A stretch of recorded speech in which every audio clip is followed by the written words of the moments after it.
परब्रह्मणे नमः। श्री गुरुभ्यो नमः। श्रीमात्रे नमः। श्री गणेशाय नमः।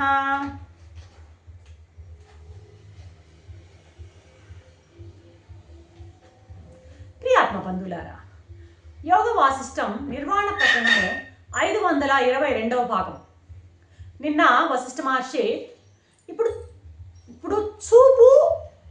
చూపుకు గోచరించేటువంటి పదార్థం, చూపు జ్ఞానానికి గోచరించేటువంటి పదార్థం గేయం రెండు కూడాను సమానమైపోవడమే సమాధి అన్నారు నిన్న. అదే మౌనము అంటూ ఆపారు నిన్నటి యొక్క ప్రసంగంలో.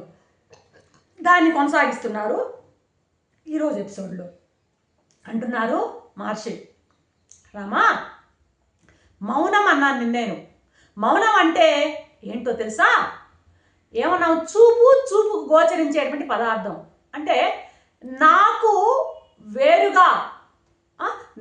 వేరుగా ఏదో ఉన్నది అన్న భావం పూర్తిగా నశించడమే. నాకు వేరుగా ఏదో పదార్థం ఉందంటే కనిపించే ప్రతి పదార్థము నాకు భిన్నం కాదు, అది నేనే, నా స్వరూపమే. నాలో ఏ సచ్చిదానంద స్వరూపం ఉన్నదో అదే స్వరూపం ఆ పదార్థంలో కూడా స్వరూపంగా ఉంది అని అనుకోవడం అనమాట. అలా అనుకుని ఆ భావనలో అలా నిలిచిపోవడమే మౌనము అంటున్నాడు. అంటే నాకు వేరుగా ఏది లేదు, నాకేరుగా ఏది లేదు. నాకు వేరుగా కనిపిస్తున్న పదార్థం వేరు కాదు, అది నేనే, నా స్వరూపమే అన్నటువంటి భావనలో నిలవడమే అదే నిజమైనటువంటి మౌనము. నిజానికి మౌనం అని అందరూ అంటుంటారు లోకంలో. మౌనం మాట్లాడకుండా ఉంటే మౌనం అనేది, అది కాదు మౌనం. మనోమౌనమే మౌనమయ్యా. మనసులో ఎప్పుడూ కూడాను అనాత్మను గురించి ఏ ఆలోచన లేకుండా ఉండడం, ఎప్పుడు అనాత్మను గురించి యోచించకుండా ఉండడం. అంటే మనసులో మాటతో మాట్లాడకపోవచ్చు, కానీ మనసులో ఎప్పుడు కూడా అనాత్మ అంటే ఏంది? బాహ్యమైనటువంటి ఆత్మ కాని పదార్థాలు, ఆ నేనుకు భిన్నమైన ప్రతిదీ అనాత్మే. ఆలోచన దగ్గర నుంచి, మనసు దగ్గర నుంచి, ప్రాణం దగ్గర నుంచి, ఇంద్రియాల దగ్గర నుంచి, శరీరం దగ్గర నుంచి, ప్రపంచం దగ్గర నుంచి అంతా ఏంటి? అనాత్మ. ఈ అనాత్మను గురించిన ఆలోచనలు మనసులో వస్తూ ఉంటాయి. మాట్లాడకపోవచ్చు, భౌతికంగా మాట్లాడకపోవచ్చు వాగింద్రియం ద్వారా, కానీ లోపల మనసు ఎప్పుడూ దీని గురించి ఆ పట యోచిస్తూనే ఉంటుందన్నమాట. ఆ మనసు లోపల భాషణం చేస్తూనే ఉంటుందన్నమాట. ఆ శబ్దం ఎప్పుడైతే నిశ్శబ్దం అయిపోతుందో అది మౌనం. మనోమౌనమే మౌనం, కానీ మౌనం కాదయ్యా. కాబట్టి నిన్న చెప్పినా ఇప్పుడు చెప్పినా ఏంటంటే బ్రహ్మ సర్వానికి స్వరూపమే. అన్నింటికీ స్వరూపం ఏది అంటే బ్రహ్మమే. అంతేకాదు సర్వము అదే, స్వరూపమే కాదయ్యా, సర్వము అది, ఉన్నది అది అంతా అదే, స్వరూపం అంతా అదే. ఈ మొత్తం బ్రహ్మాండం అంతా ఫలమయ్యా. ఇప్పుడేంది బిల్వపాక్యాన్ని కదా మనం చెప్పుకుంటున్నాం. ఈ బ్రహ్మాండం అంతా ఒక ఫలమయ్యా. దీనిలో ఉన్నటువంటి రసం ఏ రసం అంటే మామూలు చీనీ పండులో చీనీ రసం, మ్యాంగోలో మ్యాంగో రసం ఉన్నట్టు చైతన్య రసం ఉందయ్యా దీంట్లో.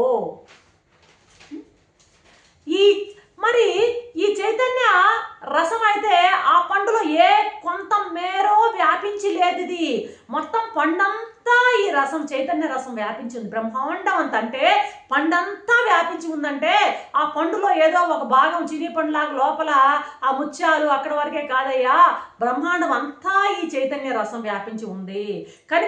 కనిపించే పదార్థాలు అన్ని భౌతికమైన పదార్థాలు అన్నీ కూడాను ఈ చైతన్య రసంతో కూడినవే.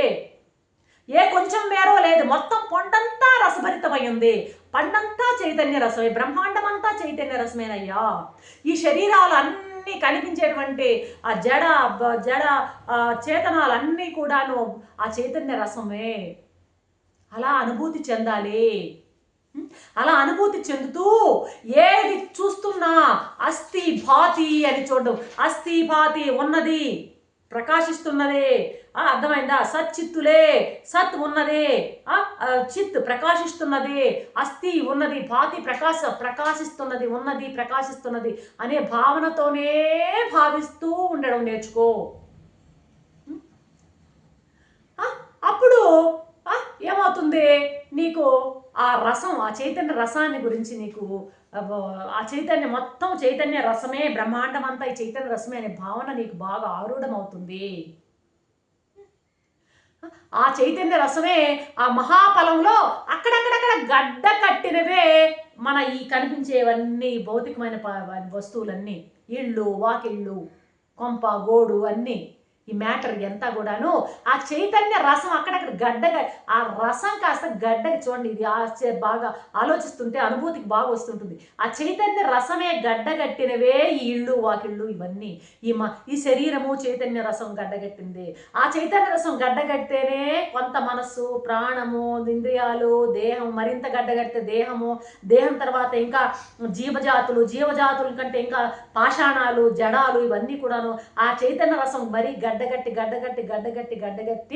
ఆ పాకం అంతా కూడాను ఒక ఆకారానికి వస్తే ఏర్పడిందే ఇదంతా కూడాను చైతన్య రసం. అక్కడక్కడ ఆ పల రసంలో అక్కడక్కడ గడ్డలు కట్టినవేనయ్యా ఇళ్ళు, వాకిళ్ళు ఇవన్నీ కూడాను, ఊర భోంతరాలన్నీ. ఏమవుతుంది? ఇది ఈ కనిపించే మ్యాటర్ అంతా కూడా ఎక్కడిది? ఆ స్పిరిట్, ఆ ఎనర్జీ కాస్త మ్యాటర్ అయింది, శక్తి కాస్త ఏమైంది? మెల్లమెల్లగా ఘనీభవించి ఏమైంది? ఇది ఈ యొక్క పదార్థంగా మారింది. శక్తి ఘనీభవించి పదార్థంగా మారింది. ఎనర్జీ అంతా మ్యాటర్గా మారింది. ఇదే సృష్టి. ఆ ఎనర్జీ అంతా కూడా గడ్డగట్టి మ్యాటర్గా మారింది. అదే కనిపించేటువంటి సృష్టి అంతా. ఈ జీవుడి యొక్క మనస్సు మళ్ళీ ఏమైంది? మనసు కూడా, మనసు ఎక్కడి నుంచి వచ్చింది? ఆ చైతన్యం ఘనీభవిస్తేనే, ఆ నిరాకారము నిర్గుణమైనటువంటి ఆ చైతన్యము కొన్ని గుణాలకు పట్టుకుని ఘనీభవిస్తే మనసు అయిందయ్యా. ఘనీభవించి మనసు అయింది. ఆ మనసే కదా జీవుడు అంటే. ఇప్పుడు ఏం చెయ్యాలి నువ్వు అంటే, ఏం చేయాలి ఇప్పుడు? ఆ శక్తి కాస్త ఘనీభవించి జీవుడయ్యాడు, ఆ ప్రత్యేగాత్మ కాస్త పరమాత్మ కాస్త జీవుడయ్యాడు కొంచెం ఘనీభవించి. ఈ మనసు మళ్ళీ ఏం చేయాలా? ఎనర్జైజ్ అవ్వాలా, మళ్ళీ శక్తిగా మారిపోవాలి, అది ప్రత్యేగాత్మగా మారిపోవాలా, ఘనీభవించింది మళ్ళీ ద్రవ్యీభవించి ప్రత్యేగాత్మగా మారిపోవాలా. అక్కడే సాధన అంతా ఉంది. నువ్వు ఎన్నో జన్మల నుండి ఆ ఘనీభవించి పరమాత్మ కాస్త జీవాత్మగా మారింది. జీవాత్మ మళ్ళీ కరిగి పరమాత్మగా ప్రత్యేగాత్మగా మారిపోవాలి. ఇదే సాధన. నువ్వు చేయాల్సిన సాధన ఇదే. దాన్ని కరిగించుకొని తిరిగి మరి ప్రత్యేగాత్మగా మారిపో. అర్థమైందా? ఇది ఏ విధంగా ఇది గడ్డ కట్టడమే సమస్య అయింది మనకి. ఆ ప్రత్యేగాత్మ కాస్త ఘనీభవించి గడ్డ కట్టడమే, జీవాత్మగా అవ్వడమే మనకు సమస్య అయింది. మరి పరిష్కారం ఏది అంటే మళ్ళీ ఇది కాస్త కరిగి తిరిగి ఆ ప్రత్యేగాత్మగా ఆత్మగా మారిపోవడమే పరిష్కారం. కాబట్టి ఈ మనస్సు మనకు ఒక సమస్య అయిపోయింది. ఈ మనస్సు మనకు ఒక సమస్య తెచ్చిపెట్టింది. అయితే ఈ సమస్యను పరిష్కరించుకోవడానికి కూడా ఈ మనస్సే మన ఏవ మనుష్యానాం కారణం బంధ మోక్షయో. కాబట్టి ఈ మన సమస్యను పరిష్కరించుకునేది కూడాను మనసు ద్వారానే. మనకి ఇది డబుల్ ఎడ్జెడ్ నైఫ్. ఇది అటు సమస్య తెచ్చిపెట్టింది మనసే, దాని పరిష్కారం కూడా ఇదే మనం చూపుతుంది. చూపి ఏమవుతుంది? గడ్డగట్టని కాస్త ప్రవిలాపనం చెందు అంటుంది. గడ్డగట్టి కాస్త కరిగి మళ్ళీ తిరిగి ఆ యొక్క వాయు రూపంలో, ఆ యొక్క నిరాకారమైనటువంటి చైతన్య రూపంలో మార్చుకునే శక్తి కూడా మనసుకే ఉంది. అది కాబట్టి అలాగా భావన చేయి. అప్పుడు నీకు అంతా సజాతీయమే, విజాతీయం ఎక్కడా కనపడదు. అంతా ఆత్మస్వరూపంగానే కనపడుతుంది. ద్రవం అయినా అదే, ఘనమైన అదే. ద్రవము విజాతీయం అని భావిస్తే అది ఒట్టి అది ఒక తెలివితేట, అవివేకం, అంతే కదా. ఇప్పుడు నీరుంది, నీరుని బాగా చల్లబరిస్తే గడ్డ అవుతుంది. ఈ మంచుగడ్డ నీరు కంటే వేరు అని అనుకుంటే ఆ నీటిని బాగా కాస్తే ఆవిరి అవుతుంది. ఆవిరి నీటి కంటే వేరు అనుకుంటే అవివేకం కాక ఏంటి అంటాడు ఇక్కడ వశిష్ఠ మహర్షి. ఆ నీరే గడ్డగట్టింది. అర్థమైందా? ఆ ప్రత్యేగాత్మే గడ్డగట్టి జీవాత్మగా అయ్యింది. ఈ జీవాత్మ మళ్ళీ తిరిగి ఆ ద్రవరూపం చెందితే ఆ ప్రత్యేగాత్మగా అయిపోయే అవకాశం ఉన్నది. అక్కడే సాధన అయ్యా నీ సాధన. జ్ఞానం ఏమైంది? గేయంగా మారింది. ఆ ద్రవ రూపంలో ఉన్నది ఆ జ్ఞానం. జ్ఞానం ఏది? నీరు. ఈ ఘన రూపంలో మంచు ఏంటి? గేయం. అర్థమైందా? ఈ మనస్సు ఇదంతా కూడా అనాత్మ అంతా కూడా. కాబట్టి అదే కదా ఇది అని దాన్ని తిరిగి మళ్ళీ కరిగించుకోగలిగితే అప్పుడు జ్ఞానం గేయం రెండింటి మధ్య వైరుధ్యం అనేది లేకుండా పోతుంది. అది ఇందా చెప్పింది ఏది? నాకంటే వేరుగా ఏదో ఉంది అని భావం నశించడమే మౌనం అన్నామే. అది నా ఎదురుగా కనబడే పదార్థం అంతా కూడా నాకంటే వేరు కాదు అనేటువంటి భావం గట్టిగా దృఢమవుతుంది. ఈ చిత్తు ఆ సత్తు ఏకమైపోతే అప్పుడు ఎప్పుడైతే ఈ చిత్తు ఆ సత్తుతో బయట ఉన్న పదార్థంతో కలిసి ఏకమైపోయి నేనే కదా అది, బయట కనపడుతున్నదంతా నేనే కదా అనే భావన వచ్చినప్పుడు అప్పుడు నిజంగా నీకు నిజమైనటువంటి నీ స్వరూపం నీకు అవగతం అవుతుంది. అర్థమైందా? కాబట్టి అయితే నువ్వు ఆ ప్రయత్నం చేయాలి. మరి ఆ ప్రయత్నం చేయడం లేదు, అది సాధన. మనం చేయాల్సిన ప్రయత్నం ఏంది? ఆ యొక్క జ్ఞానమే గేయంగా కనపడుతుంది, ఈ గేయం వేరేది కాదు కదా, జ్ఞానమే కదా అనేటువంటి ఆ మార్చుకునేటువంటి ప్రయత్నం నువ్వు చేయడం లేదు.